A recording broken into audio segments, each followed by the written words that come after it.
This is Antic, the Atari 8-bit podcast.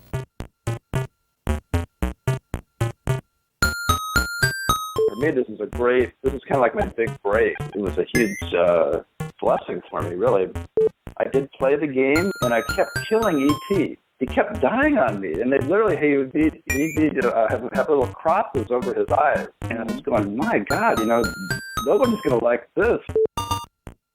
I'm Kevin Savitz, and this is an interview episode of Antic, the Atari 8-bit podcast.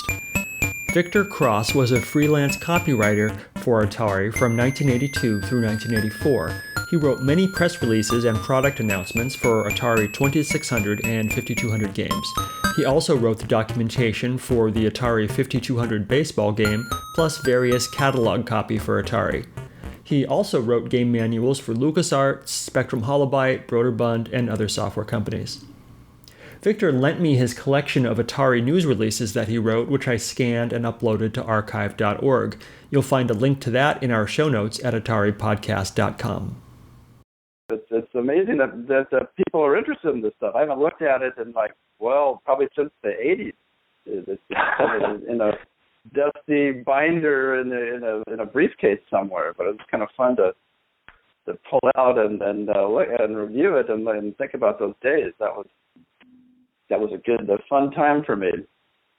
Well, good. I hope. I've been looking at the news release, the press releases that you wrote that you sent me, and I'm so happy that you saved them because I love just everything from the breathless writing to the kind of like the letterhead it's printed on, Atari 5200 news update. Everything about it is just like perfect.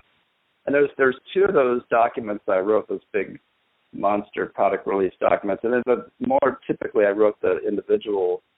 I just get a game, and they would send me off. I'd go play it for hours and hours, and then write it up, and then go back. It was before fax machines even. I couldn't really fax the copy in, so I lived in the mountains above Los Gatos, and I would go take the game and play it up there for a few days, and then literally drive the copy to Sunnyvale for them to review it. So you play the game for days, and you'd end up with maybe 5 paragraphs describing it, and. Yeah, well, it had to be kind of brief. It was supposed to be sort of an overview of the cool stuff about it, and maybe a few game-playing tips. That was sort of my marching orders. I wasn't going to do anything that was that detailed. It was just something that they could give to the press, and maybe they could play the game, they could write it up themselves, or they got these magazines that write reviews of different games. It was just sort of a PR tool for them. So yeah.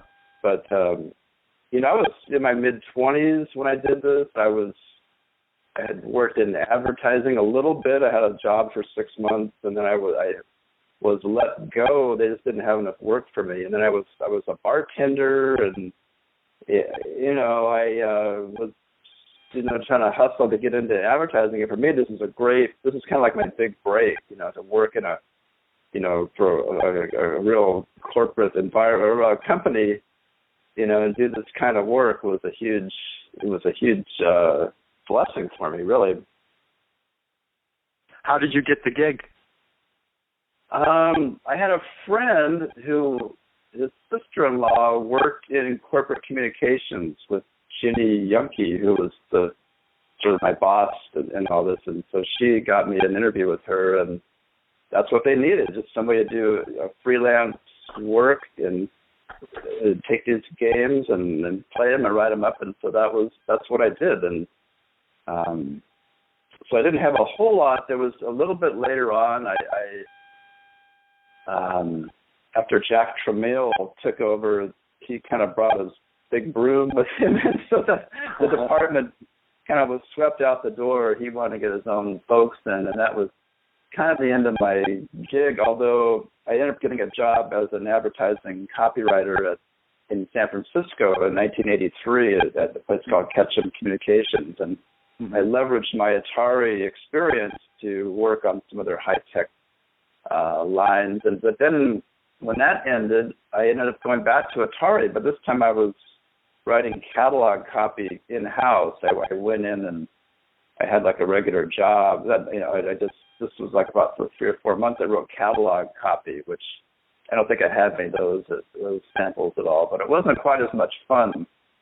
Although I got my first experience on a word processor, which was, I had a manual typewriter that I literally pounded all this copy out on, and to go from that to a word processor was like, what? I remember 2 years later, I was at another advertising agency job, and my boss said, you can actually, it's not just a tool for writing your copy, putting copy down into the system. You can actually create. It's kind of fun. You can write stuff and delete it. And I was like, what? Really? It's a creative tool. You could, this word processor. It's not just about putting it into the system. It's about, moving stuff around. You can really, that's a rudimentary level at which it seems like ancient history now, just talking about it. Yeah, yeah. When you were, those couple of months when you were working at Atari writing catalog copy, was it like in Sunnyvale, or do you remember? Yeah, it was in Sunnyvale. Yeah, that's right. And were you sitting in front of a Atari 800 probably? And I don't know what it was. It was a giant, it had a monster screen. It had a huge tube in the back. I don't know what it was. Honestly, I don't remember. All right. But it was enormous, whatever it was. It was their word processing system, but it's pretty intimidating. And that was more video game stuff, catalog? Yeah, it was a little, it was for these catalogs they were doing, but it was like, at that point the fun had kind of gone out of it. I wasn't really, playing games so much as just sort of cranking out catalog copies. So, and after a couple of months, I got this job offer in San Francisco, and I had to bail out of the job, which my boss wasn't too happy about, because she was just counting on me there was some show coming up, but I couldn't. But it was a lot less. The people I knew were gone, and most of them, and it wasn't quite as much fun at that point. But it was interesting. I've been an advertising copywriter most of my career, but I had a kind of a second career as sort of a game documentation writer. I ended up working for Lucasfilm, which became LucasArts, game company, and Microsoft, and Spectrum Holobyte, Broderbund software, so I sort of ended up, for probably, 12 years or so, writing game instructional manuals. It wasn't quite as much fun as these product releases, but it was anyway, I kind of ended up with my foot in the game world for quite some time after Atari. Huh. Fun. So you said, back to original, when you were doing the original product releases from home, you said they gave you a game system. That's correct. I had a 2600 and then the 5200 Super system, they called it. So I just, I just hooked them up and off I went, so. Were you, had you played video games much before then, or were you ready for, Not too, just aside from the occasional, coin-op game, I wasn't really a big gamer, but it is kind of fun to be paid for playing games. It suddenly takes it to a different, it's a cool thing to be able to do. But I wasn't a huge gamer, no. But the games were kind of rudimentary also. The Pong and Centipede and those were, obviously they're a lot more detailed nowadays, But I don't know. The one odd thing I remember, this is pretty typical, I guess, but I had to write this 5200 baseball manual, and they had this guy. I'm not in touch with him anymore, but he was the developer. And at one point, I remember it was in some kind of underground bunker. He was working to crank out the code. He didn't know if it was 6 a.m. or 6 p.m. He literally was so fried he didn't know whether it was day or night, But they literally had him sort of hunkered down and said, "You're not coming out of here until this game is done." So And the poor guy had to deal with me, It's interesting because working in advertising, you create ads, and you are kind of the star. You're creating the product for the agency and for the client, So you're treated a different way. As working in game development, the developers are the stars, and you're just kind of support for that. And so it's a little bit of an annoyance for them. They're like, oh, I got to tell you how to play this thing, Jeez. And sometimes they don't even know themselves. They're still writing the code, and they're like, really, how do you bunt? Well, I don't know yet. Here, let me come back in a half an hour after I programmed it in. So there was a little bit of that there, it's sort of seat of the pants game development. Well, what haven't I asked you that I should have?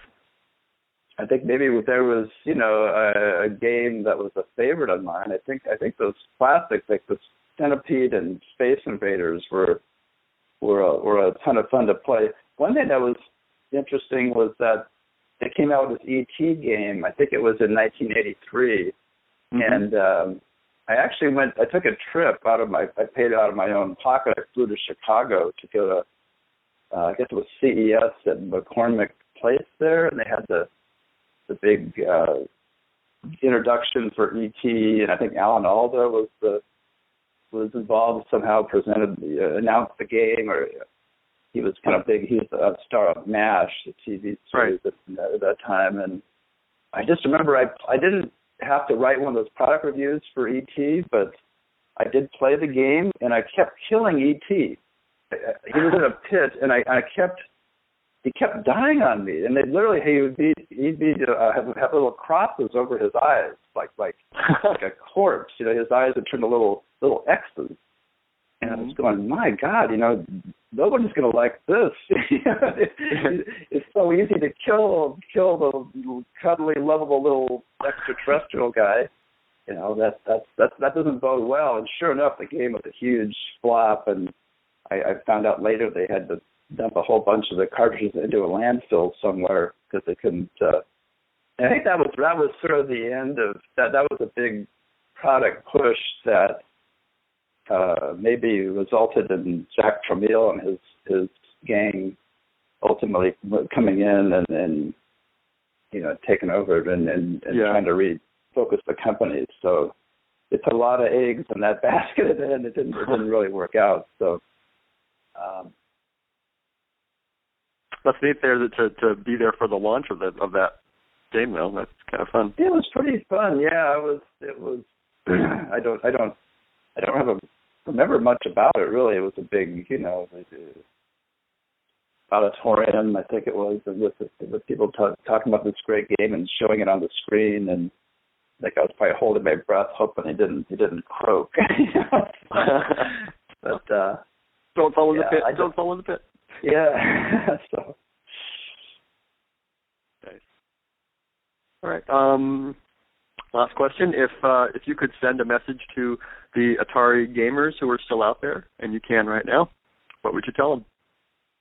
I guess I'd just say keep having fun. Keep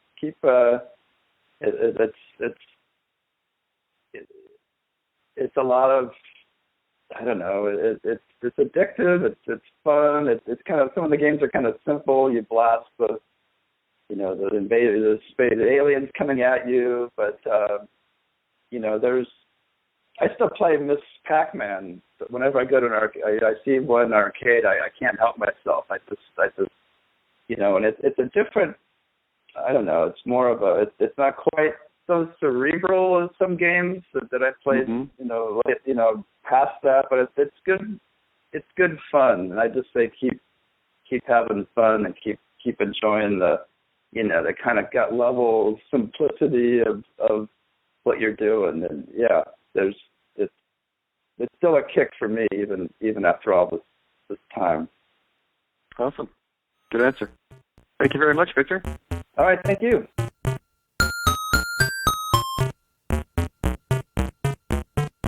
If you enjoy these interviews and would like to contribute something, I encourage you instead to donate to one of our favorite organizations, the Internet Archive, at archive.org. The Internet Archive is a nonprofit digital library with the stated mission of universal access to all knowledge. They've done incredible things to preserve computer history, including hosting thousands of programs in an in-browser Atari emulator, creating the Wayback Machine, and offering full-page scans of countless Atari computer books and magazines. Make your tax-deductible contribution at archive.org/donate.